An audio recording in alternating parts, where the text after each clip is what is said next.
नमस्कार. आनंदाची गुरुकिल्ली या चॅनलमध्ये तुम्हा सर्वांचे मनापासून स्वागत. मरणाचे स्मरण असावे. सूर्यास्ताची चाहूल. संध्याकाळ झाली आहे. पक्षी घरट्याकडे येत आहेत. गाई, म्हशी, शेळ्या, मेंढ्या घराकडे येत आहेत. दिवसभर हिंडणं फिरणं झालं. आता संध्याकाळी विश्रांती, झोप घ्यायची. दिवसभर वनवन फिरल्यानंतर आता रात्रीच्या कुशीत शिरायचं, निद्राधीन व्हायचं. तिकडे पश्चिमेच्या बाजूलाही सूर्य हळूहळू बुडत असताना दिसत आहे. निळ्या आकाशाच्या पार्श्वभूमीवर लालसर पांढरे ढग दिसत आहेत. थोड्या वेळाने संधी प्रकाश व त्यानंतर रात्र शांत शांत, सगळीकडे सामसूम. रात्रीच्या गर्भात असे उद्याचा उषःकाल. याप्रमाणे उद्या पुन्हा पूर्वेकडे लालिमा, सूर्योदय, नवीन उत्साह, नवीन दिवस. हा सृष्टी चक्राचा प्रवास आहे. पान फुटणे ते जुने होणे, पिकणे, गळणे, कळी, फूल कोमेजणे, गळणे. माणसांचंही तसंच आहे, नाही का? जन्म, जरा, मृत्यू हे चक्र चालू आहे. मृत्यू टाळता येत नाही. काहींना आयुष्याच्या संध्याकाळी भीती वाटते. काही जण तर ढसाढसा रडायला लागतात, तर काही जण म्हणतात तो मरणाचा विषय सुद्धा काढू नका. पण मृत्यूला कोण घाबरतं? तर ज्यांच्या जीवनाच्या हिशोबामध्ये काहीतरी गडबड घोटाळा आहे. मृत्यू हा विषय टाळता येत नाही. शेवटी मृत्यू म्हणजे काय? तर चार चौघे मिळतील, तुला नेऊन जाळतील, घरी येऊन गिळतील व कामाला पळतील. तेथे शेवटी काय शिल्लक राहतं? तर मांजरपाट, चिपाडाचं धाट व सुतळीची गाठ.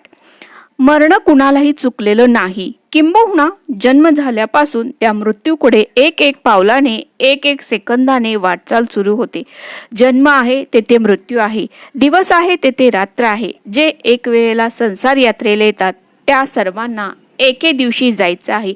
मग तो राजा असू दे, संत असू दे, फकीर असू दे किंवा गरीब असू दे, कोणीही असू दे. महाभारतात म्हटल्याप्रमाणे जीवनाचा अंत मरणातच आहे. परंतु जे सत्कार्य करतात ते सद्गतीच्या सिंहासनावर बसून जातात व जे वाईट काम करतात त्यांना नरकात जावे लागते. काही लोक पैशांचा हिशोब, जमा खर्च, ताळेबंद पत्रक हा सगळा भाग रोजचा, महिन्याचा, वर्षाचा चोख लिहून ठेवतात. काहींना आर्थिक मोक्ष हा अंतिम मोक्ष वाटतो. पण धन तो बहुत कमाया, कमाया हीरे मोती, आखिर को मालूम हुआ कफन को जेब नहीं होती. हे कधी कळणार? पैशाप्रमाणे पाप पुण्याचा जमा खर्च का मांडू नये? पापाचा एक पैसा मी घरात येऊ देणार नाही. पापाची माडी बांधणार नाही हा दृढ निश्चय करावा व तसे वागावे. दिवसभर असे काम करावे किंवा प्रत्येक दिवस असा घालवावा की रात्री शांत झोप लागावी. तसेच आयुष्याच्या अखेरीस तर मग मृत्यूला का घाबरायचे? बरं, त्या भिणाऱ्याला मृत्यू सोडणार आहे का? ज्यांनी जीव धारण केला आहे त्यांना मृत्यू हा नक्कीच आहे. आज असो नाहीतर काही वर्षांनी, अनेक वर्षांनी असो. मग चांगले कार्य करावे, चांगले वागावे. त्यासाठी शुभस्य शीघ्रम. बहुतेकांना आपली जन्मतारीख माहीत आहे, पाठ आहे, पण मृत्यू दिनांक माहीत नाही. तो मृत्यू कधी येईल हे सांगता येणार नाही. तो अतिथी आहे, त्याला यायला तिथी, वार, मुहूर्त लागत नाही. आता आला तर आता निघावे लागेल. त्याला आपण थांबवू शकत नाही. मग माझे हे चांगले काम करायचे राहून गेले असा पश्चाताप करून काय उपयोग? म्हणून जे काही चांगले शुभकार्य, धर्मकार्य, दान, मदत, परोपकार, पूजा, तीर्थयात्रा, सेवा, भजन, भक्ती, मंगलदायी, कल्याणकारी काम आत्ताच करून घ्या. चांगली कामे त्वरित करून मोकळे व्हा. चांगल्या गोष्टींना प्रत्येक क्षण हा शुभमुहूर्तच आहे. राजा दशरथाला आरशामध्ये डोकीवरचा एक केस पांढरा दिसला. विचारचक्रे वेगात फिरू लागली. रामचंद्राला राजगादीवर बसवावे हा विचार आला. गुरुदेव वशिष्ठ म्हणाले, चला आत्ताच बसवा, राजतिलक करा. पण राजा दशरथाने म्हटले, सगळी तयारी करायला हवी, थोडे दिवस हवेत ना, निदान उद्या तरी नको का? मग तो उद्याचा दिवस यायला 14 वर्षे वाट पाहावी लागली. म्हणून जे काही चांगले शुभकार्य करायचे आहे ते त्वरित करावे. याबाबत संत कबीर म्हणतात, कल करे सो आज कर, आज करे सो अभी. म्हणजेच जे काही चांगले शुभकार्य उद्या करायचे आहे ते आजच करा व आजच करायचे ते आत्ताच करा. क्षणात प्रलय होईल, मग शुभकार्य कधी करणार? शरीररूपी पिंजऱ्यातून प्राणरूपी पक्षी कधी उडून जाईल हे सांगता येत नाही.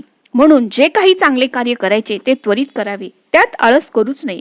आळसाच्या पातळीवरून कळसाचे दर्शन घडणार नाही. तू म्हणतोस मी उद्या भजन करेन आणि ज्यावेळेस तो उद्या उजडतो तेव्हा आणि पुन्हा उद्यावर ढकलून मोकळा होतोस. मग अशा प्रकारे तो उद्या येत नाही. आज उद्या करीत तो काल मृत्यू येतो व मग भजन भक्ती करण्याचा सर्वांना सुवर्ण क्षण निघून जातो. असं घडायला नको. किंवा रात्र झोपून घालवली दिवस खाण्यापिण्यात घालवला, मग असा मनुष्य जन्म मिळून सुद्धा सेवा भक्ती ज्ञान साधना करून भवसागर पार करणे शक्य होत नाही.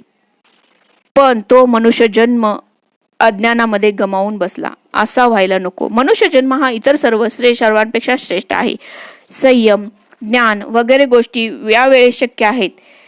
ही संधी जर घालवली तर पुन्हा लवकर संधी येत नाही.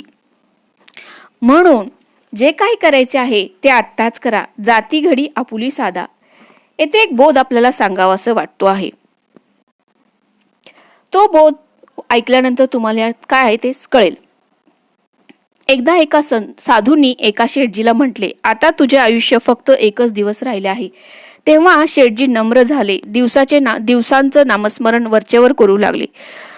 दिवसेंदिवस देवाचं नामस्मरण वरचेवर करू लागले. ज्यांना दुखवलं होतं त्यांची क्षमा मागू लागले. ज्या गोष्टी अन्याय करून पैसे मिळवले होते त्याबद्दल पश्चाताप करू लागले. ते खूप चांगले वागू लागले. सगळ्यांनाच आश्चर्य वाटले. अशा प्रकारे समोर मृत्यू दिसू लागला की मनुष्य वाईट वागत नाही, पाप करत नाही. यासाठी स्मशानभूमी गावाबाहेर नको तर गावात चौकाच्या ठिकाणी असावी, जेणेकरून प्रत्येकाला मरणाचे स्मरण राहील व प्रत्येक कर्म हे सत्कर्म होईल आणि आपल्याकडून कोणतेही वाईट कर्म होणार नाही. आणि जर सत्कर्म झाले तर रात्री झोपताना आपल्याला शांत झोप येईल, कारण आजचा दिवस मी सत्कर्मात घालवलेला आहे याची जाणीव प्रत्येकाला होते.